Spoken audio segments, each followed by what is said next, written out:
কালক্রমে একান্নবর্তী পরিবার ভেঙে ক্ষুদ্র ক্ষুদ্র পরিবার তৈরি হচ্ছে। ফলে পরিবারের ছোট ও বয়স্কদের প্রতি অযত্ন ও অবহেলার চিত্র হরহামেশায় মিলছে শহর কিংবা গ্রামে। এমন বাস্তবতায় পরিবারের বয়স্ক ও শিশুদের একাকিত্ব দূরীকরণে আমাদের বাড়ি নামে এই প্রকল্পটি হতে পারে নিরাপদ ও ভালোবাসাময় অভয়ারণ্য।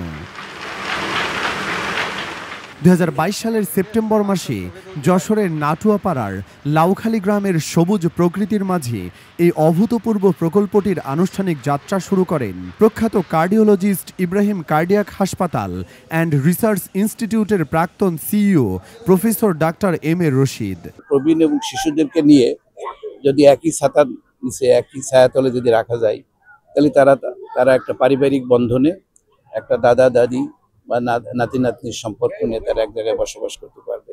বিশেষ করে যারা সুবিধা বঞ্চিত এই ক্লাসগুলো, এইটাকে মাথায় রেখেই কিন্তু আমি একটা প্রজেক্ট তৈরি করি এবং প্রজেক্টটা সরকারের কাছে জমা করি এবং আলটিমেটলি এটা অ্যাপ্রুভ হয় এবং আমরা এটা নির্মাণ করেছি এবং এটা কমপ্লিট হয়ে গেছে। গত 2 বছর থেকে এটা চালু আছে।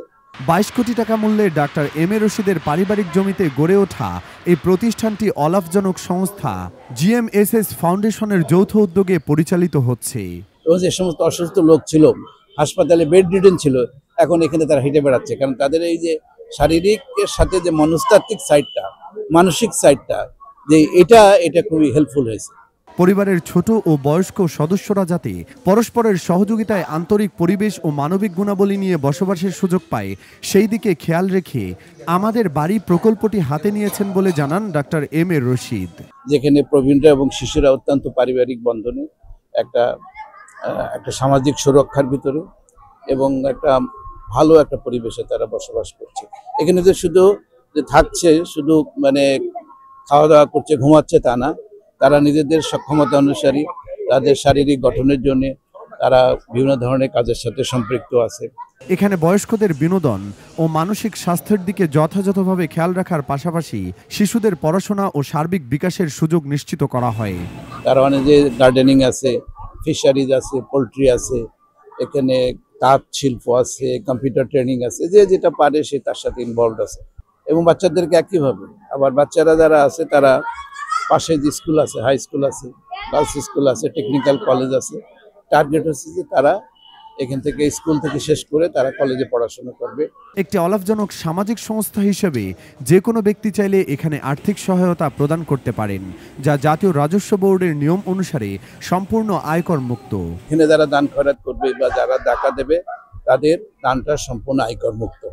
এটা সরকারের থেকে একটা অনুমোদন আছে, জাতীয় রাজস্ব বোর্ডের অনুমোদন আছে। এখানকার দান জাকাত বা সেটা সম্পূর্ণ আয়কর মুক্ত। অত্যাধুনিক এই আশ্রমে সুইমিং পুল, গবাদি পশুপালন, হাঁস মুরগির খামার এবং মাছ চাষের মতো বিভিন্ন কার্যক্রম পরিচালনা করা হয়। এসব কার্যক্রমের মাধ্যমে উৎপাদিত পণ্য বিক্রি করে অর্জিত অর্থ প্রকল্প ব্যয় খরচ সহ স্থানীয় বেকার যুবকদের স্বাবলম্বী করতে বিভিন্ন কারিগরি ও প্রযুক্তিগত প্রশিক্ষণ দেওয়া হয়। তারিফ বিন জিহাদ, টাইমস টুডে, ঢাকা।